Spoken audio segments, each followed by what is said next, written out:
I attended the biggest party on earth. Play the theme music.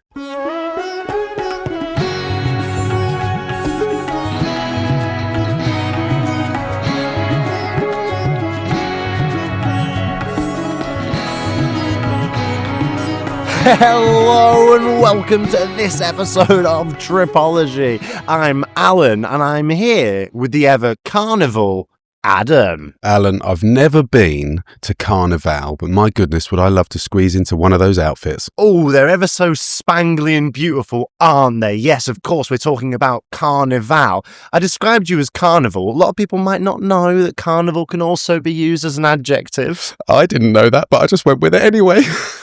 Thanks for going with it, man, because I saw people in my mind's eye getting on the website, tripologypodcast.com, and going, oh, not a very good adjective this week. You used a noun. No, I didn't. Google it.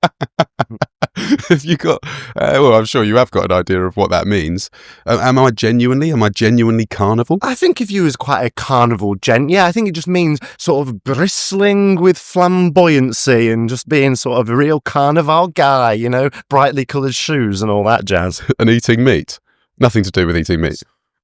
Sometimes they roast a turkey leg. That could be considered a carnival activity. Let me tell you, man, Carnival in Brazil, widely regarded as the greatest party on earth, and something that when I first went travelling, I said, do you know what? I'm going to be in India for Holi, Brazil for Carnival. I'm going to be right up inside Australia for the National Boomerang Throwing Championships. I wanted to just go around and see the biggest events on earth, but I never got around to it until last week. Yeah, I'm jealous, mate. I am jealous because I think even growing up, you are exposed to what Carnival is, and it just looks like the most fun time you could possibly have, perhaps on planet Earth. Yep, exposed to it whilst you're growing up on National Geographic or all those other Carnival documentary television sites. But my goodness, I'd honestly, for the whole time in Brazil, I've been weighing up like Anubis or whatever that god is at the end of Egyptian life on the scales of justice, thinking, do I go to Carnival or not? Is that somewhere where I want to be? Because you know me, I do. Not much of a party guy. I don't like going to the nightclubs. I don't like dancing about, more like cerebral activities. You're solving geometrical problems, that sort of thing. Yeah, well, I think Carnival probably inhabits this sort of different space, doesn't it? It's not just going to a nightclub. I mean, it's a cultural thing. It's incredibly significant. And I know it's almost like a destination event, isn't it? People fly in from all over the world to experience this sort of stuff. So you being in Brazil within, what, was it like a week or two later when you were umming and ahhing about whether to actually leave Brazil? It's a fucking no-brainer, mate. Well, that's it. I kept on saying to Brazilian people, I was like, oh, I ain't sure if I want to go to Carnival. My party days are behind me. And every single one of them, without pause for thought, slapped me about the head and said, you've got to go to Carnival. It's the greatest party of all time. You've got to go, you've got to go, you've got to go. So I thought, you know what? Maybe I will. And you're right. It's colossal. I went to Rio for Carnival. Salvador in the north is where Carnival originated, but Rio becomes sort of like the modern hub of Carnival. 6 million people from all over the world come to Rio to have a Carnival party. So I decided to plump for Rio. Yeah, well, it's interesting what you just said, because my knowledge of Carnival is pretty limited, actually. And it does sound like, in that respect, it is somewhat similar to Holi in that it's celebrated all across the country in different areas and in slightly different ways. But is it also the sort of party that every Brazilian you speak to will recommend doing it? Because, you know, you go to some places where maybe as a tourist or an outsider, you say, oh, I've come here for this. And the locals are like, yeah, we don't really celebrate that, but sure. Well, when I messaged my good Brazilian friend to say, do you think I should go to Carnival? He actually said, yeah, if you want to see people mixturating in the streets, having sort of a bacchanalian, chaotic time, if you don't think that's past you as a 30-year-old man, then yeah, you should go. And that text made me think, well, you know, street mixturation on my list of things to do in my old age, but everyone else I spoke to said you've got to do it. So that was the way that I had to do. Yeah, and now that it is behind you, would you recommend I do it? Because I'm even older than you are. I know, surprisingly. Yeah, I do. Well, I'm going to talk about Carnival all this episode because I ultimately do think it was definitely worth going to. I'm very glad that I did it. I, had a few mornings with a sore head, and that's just something you've got to contend with because, of course, hangovers are a thing. Alcohol is a thing. Let's talk a little bit about what Carnival is. And it's interesting that you mentioned Holy because Holy, of course, quite anarchic, isn't it, Adam? Yeah, absolutely colourful. I mean, it was chaos in the streets. It's almost like everything's put on pause so that people can run around and have a good time. I actually recently watched some videos of us at Holy, and my goodness, like thinking back, well, that was a year ago now, wasn't it? What an amazing thing to be a part of, and hopefully there's another one in the future. But if it's anything like Holy, which I don't suppose it is, because is it based on religion? I don't think it is it, Carnival? It ain't, but it's similarly anarchic. It sort of started in the 16th, 17th century by Portuguese colonizers. And originally it was sort of a festival of chaos, throwing balloons at each other, getting out the paintbrushes, going all mad. Yeah. And it's just evolved over the years, basically. Right, okay. Does it seep into any other countries in South America, do you know? Yeah, it's celebrated in a bunch of different places. I mean, even in Europe now, Spain has Carnival and stuff. There's like lots of little bits and pieces that go on, and definitely all over. But Brazil is very much kind of the hub of Carnival. It's where most of the lineage and the history kind of comes in. And of course, later, the Afro-Brazilian communities had their influence on. You've got all this Afro-Brazilian music that has permeated the culture. You've got samba parties. You've got all these beautiful things. Bright, vibrant costumes have become a mainstay. It's really evolved into this huge festival, the greatest party on earth. Yeah. So paint a picture for me then. If I was to be there with you, I mean, this is obviously your experience as well, but are there organised events and big music shows with stages and street parties and processions, or is it sort of restricted to certain times, or is it just a fucking mess and everywhere for the whole, week or 2 weeks or whatever leading up to it? It's, as you say, chaos. Surprisingly, my beautiful friend, it's all three of those options at once. It's kind of pretty mad and chaotic, and it goes on all the time. Most events sort of end at 2 a.m. and then every morning there's blockos that start at 7 a.m. A blocko? So it's sort of an all-day affair. Let me tell you about blockos, baby. Blockos, I mean, can you guess what the loose translation of the word blocko is? No, I can't. And maybe I'm being... It's very close. To block, it's very close to block, is it? A block party? Yeah, it's a block. It just means a block. Yeah, a blocko is just a block, man. And these blockos are basically events that they used Carnival as a way to raise the status of a blocko, evade police sort of interaction with the blocko, make themselves known to the wider community. So blockos put on these fabulous parades and huge events, and blocko samba schools would try and drum the best drums and wear the best outfits and do the best things. So these blockos, these block parties spring up, and you can basically wake up at 6:30, take a taxi to a blocko. You'll see the most amazing parade, the most amazing thing, then just keep on going to different blockos throughout the day, all the way until it's time to snooze again at night. That's Carnival. Oh my goodness. What are the food options like? Because you've got to sustain yourself, that level of energy. Are you just drinking and eating all day? Or is it kind of like an English person, get absolutely tanked up until you realise you probably should eat some food at about 11 o'clock at night? Well, there's people with cool boxes that kind of go around and roam the streets of Carnival, and you can go and just, everyone's got debit card these days, mate. Scan your card and grab a caipirinha or a beer, cerveza, anything from the thing. You just get loaded up on all that sort of stuff. And then, of course, you've just the main restaurants and street vendors selling food and stuff. That's all going on as usual. The parades just happen around them. God, what's the security like? Any policemen? There is. Or women? There is, yep. There's a policemen and women in equal number, Adam. It's Carnival. Well, there is heightened security during Carnival, and I didn't experience any commotion, violence, anything like that at all. It seemed like a very peaceful event. Everyone, what was characterized was by the beautiful outpouring of love of Carnival. It was very vibrant, very beautiful. People hugging, kissing in the streets with complete indiscretion. Okay, yeah. Now, it would be remiss of me to not ask this question, because I'm sure it's something the listener's thinking.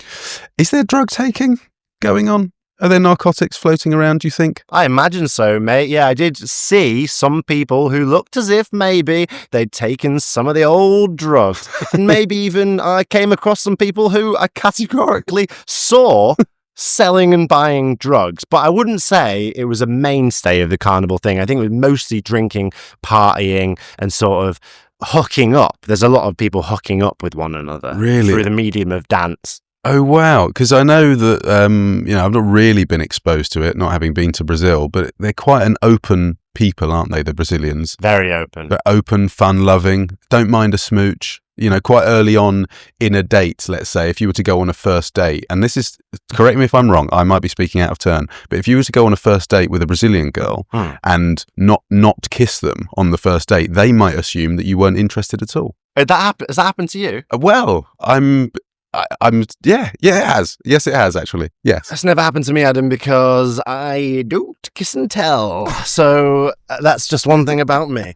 But yeah, no, they're very open culture, very vibrant, very, there's a lot of that. But important to note, Carnival, a very multicultural event, right? Because it's not just Brazilians there. Obviously, there's vast amounts of Brazilians because we're in Brazil. But, you look to your right, see a European, look to your left, see a Brazilian. That's just the nature of Carnival. Are you expected to dress up? What are you wearing?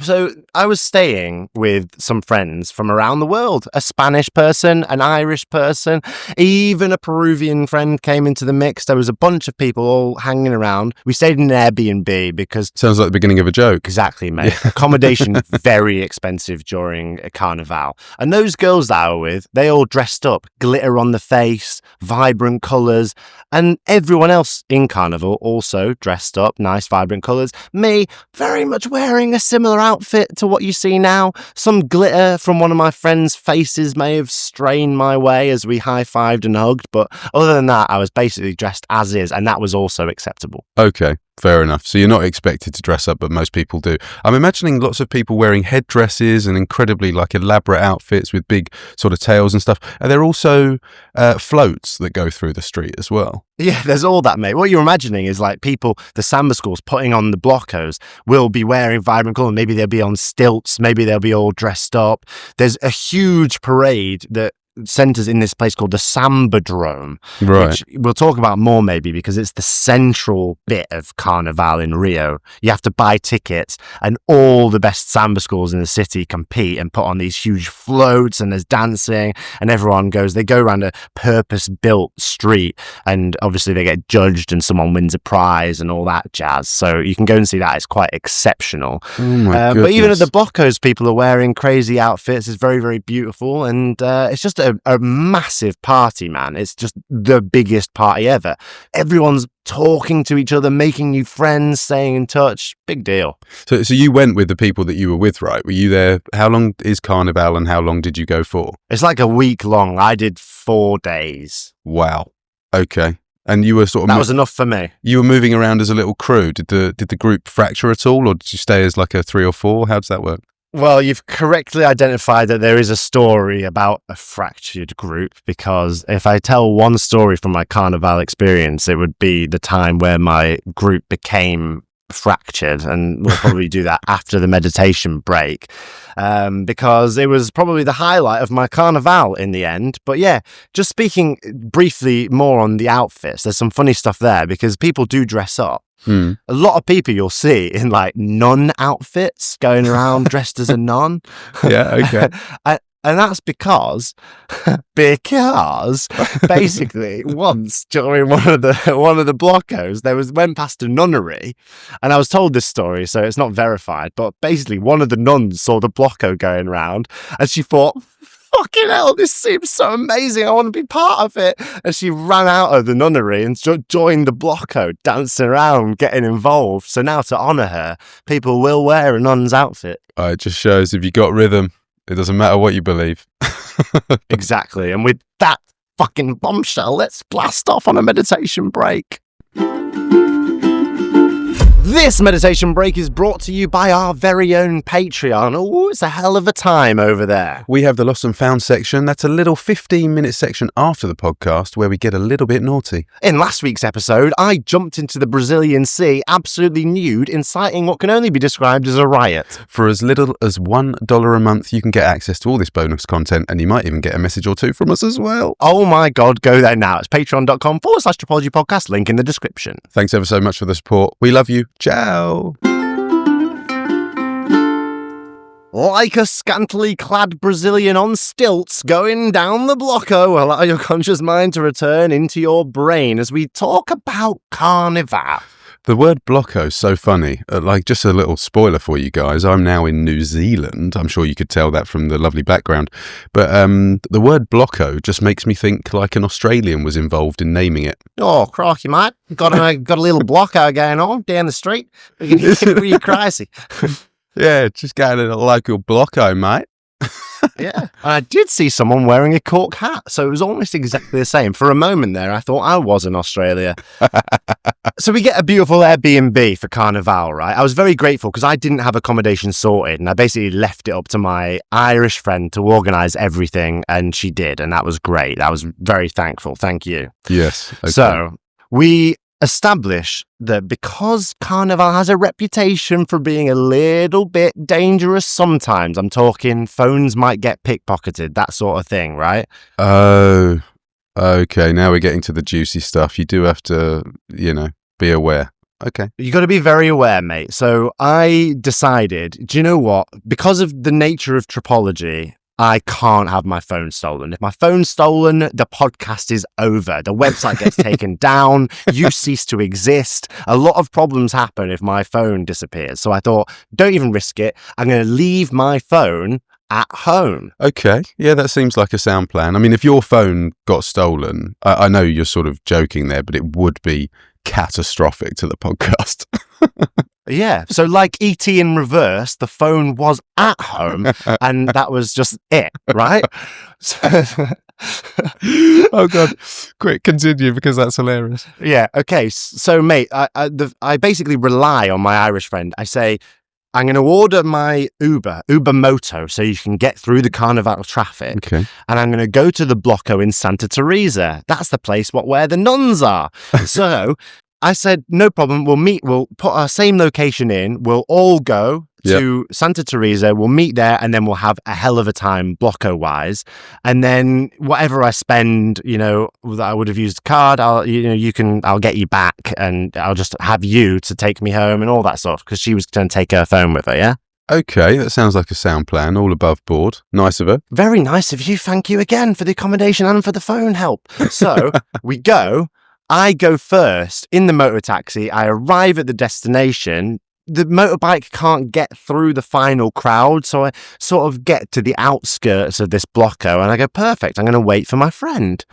And I wait for sort of 10 minutes, and I wait for 15 minutes, and it kind of starts to get into my head. I'm like, I don't think my friend's fucking coming to this blocko anymore. Oh, really? How long would have been acceptable? Did you even sort of overstep that mark? What were you expecting, like a 5 or 10 minute? The blocko started to encompass the space that I'd been dropped off. Okay. The drop-off point started to become swallowed by a throng of people, and I thought, even if she got a bike to the exact same spot, yeah, she ain't gonna see me or get in. So I thought at this point I'm absolutely phoneless, cashless, Uberless, and basically scarcely 5 minutes into my Carnival experience, I was already kind of in a bit of a hopeless situation. I had no way of getting home even. Yeah, wow.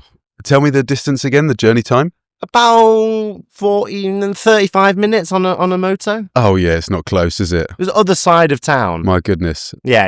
I couldn't walk back home or anything. I didn't even know where home is. I'm mapless. Yeah. Oh dear. Okay. So, I mean, you're at Carnival though. There are worse places to be lost, surely. Yeah, there's less dangerous places to be lost also. I'll say that. And it's funny because I tried to do the experienced traveller thing of I ain't even going to take a phone. But you quickly realise how hopeless you are without a phone in the modern age, especially when a city has transformed itself into one huge colossal party. Yeah, I imagine, was it not liberating, or were you just, you really wanted to meet up with your friend, obviously, that goes without saying. But at which point did you sort of think, maybe I could just do this entire day on my own? I'll just see what I can pull out the bag. Well, yeah, that was ultimately my only choice. My friend had all the resources, the cash, the sunscreen, just shit. like everything. So that was a problem. But I basically thought, my friend's gone. What am I going to do? Am I going to mope around, maybe try and find a hostel somewhere that will allow me to call? So this was my resolve. I'm just going to enjoy this blocker, enjoy Carnival. Yeah, nice. And then whenever I sort of create a vibe with someone, instead of kissing them, I would just ask them to go on Instagram and send a message to my friend. Or borrow their sun cream. Yeah. So I thought this is great because most people, they try and like create a vibe with people at Carnival, entice them with their peacock-esque outfits. and then that might result in a kiss or some other activity. But for me, I thought, now, this is great. I'll use my vibe and connection as an actual means to get in contact. So I did just that, mate. I started dancing about. I started approaching people and going like, hey, you're very beautiful. Can I have your phone to text my friend?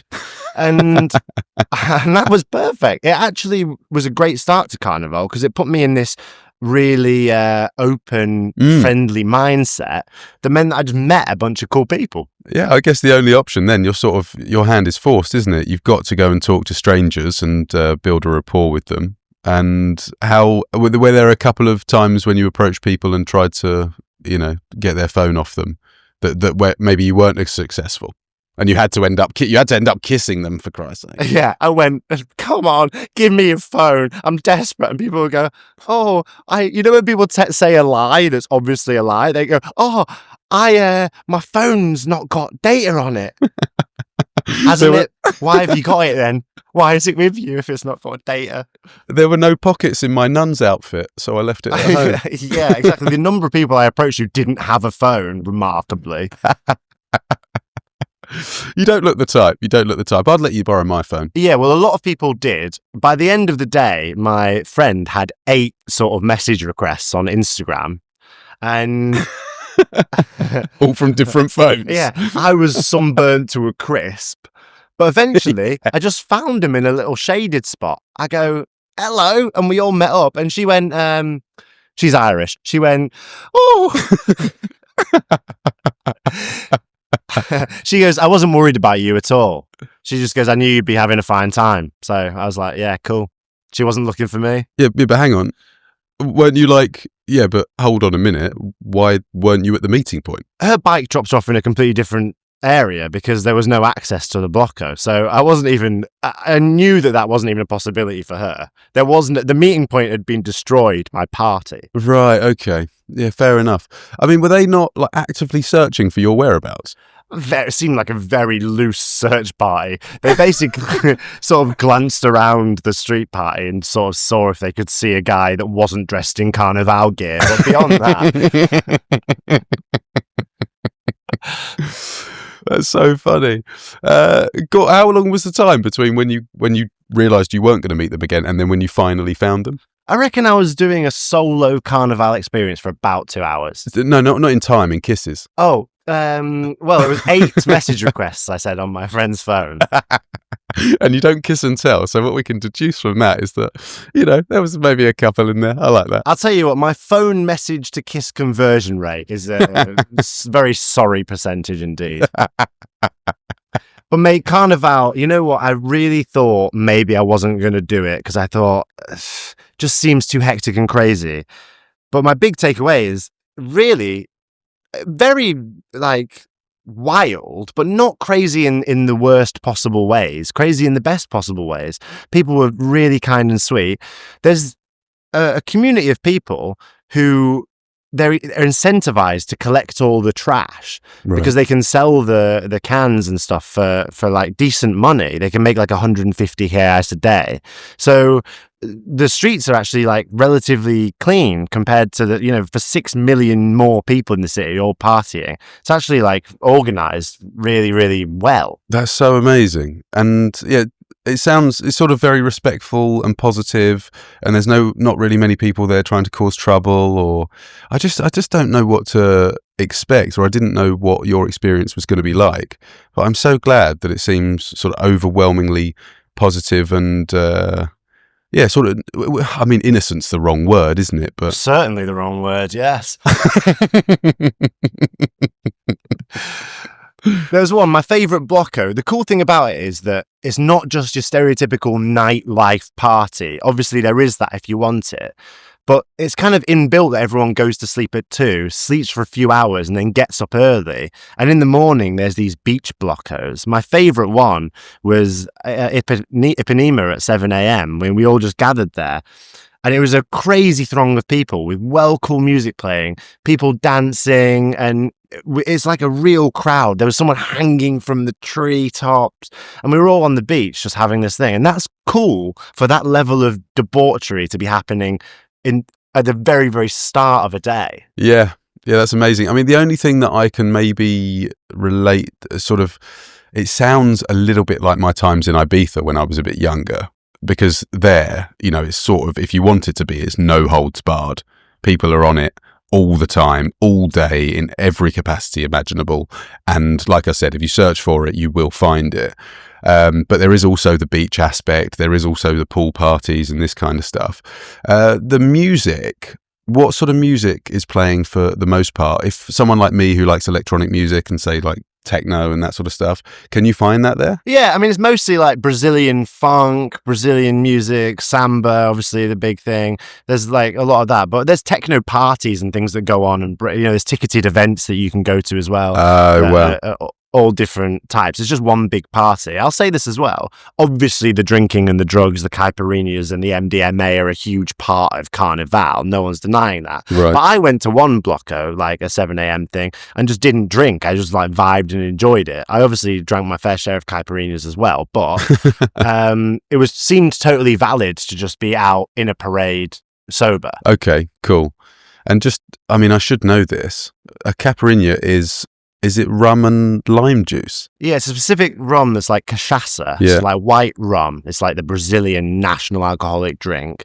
That goes muddled with a lime and a lot of ice. It's just smashed up. There's no added liquid, just the cachaça, the limes and the ice, all muddled together. That's it, caipirinha. And no salt rim? You're not sort of getting your electrolytes in? Oh, there's a bit of sugar in there. Sugar as well? A couple of spoons of sugar. Okay. Yeah. All right. Well, yeah, that sounds good. I mean, I have had them before, and I mean, it probably sits in that category of alcoholic drink that you can knock back quite a few. I mean, it's... Yeah. Depending on the content, they can be quite crazy. We actually just got a bottle of cachaça for 12 reais, which is like no money at all. I think like 12 reais is like £2 or something. Yeah. And we were just making our own caipirinhas at home. That was definitely the best way to go about it. So you can do your own dosage. What are you doing, doubles, triples? Depends on how many... It depends if you left your phone on. Just free pouring. Free pouring. Yeah. I was going to say, it depends if you've left your phone at home.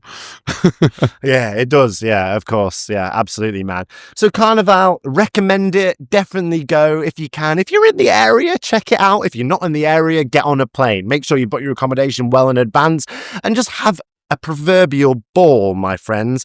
Adam, you've concluded your European adventure. You've blasted all the way to literally the furthest possible country from your origin. Yeah. And I want to hear about that. Yeah, well, that's all going to have to be on the weeks that come, I think, mate. There's so much to tell you. And, I mean, the European trip as well, because in quick succession, I went through so many different cities that were all like sort of slightly different versions of each other. And I'd quite like to talk about that on an episode. And then, of course, my big move to New Zealand, which I am thoroughly enjoying, and I'm less than a week in. So let's talk about that maybe next week or the week after. The Adam fans will be excited to hear it on the next week. Right now, we're going to go to a Lost and Found section in Patreon, baby. We'll see you next week. See you there. Bye.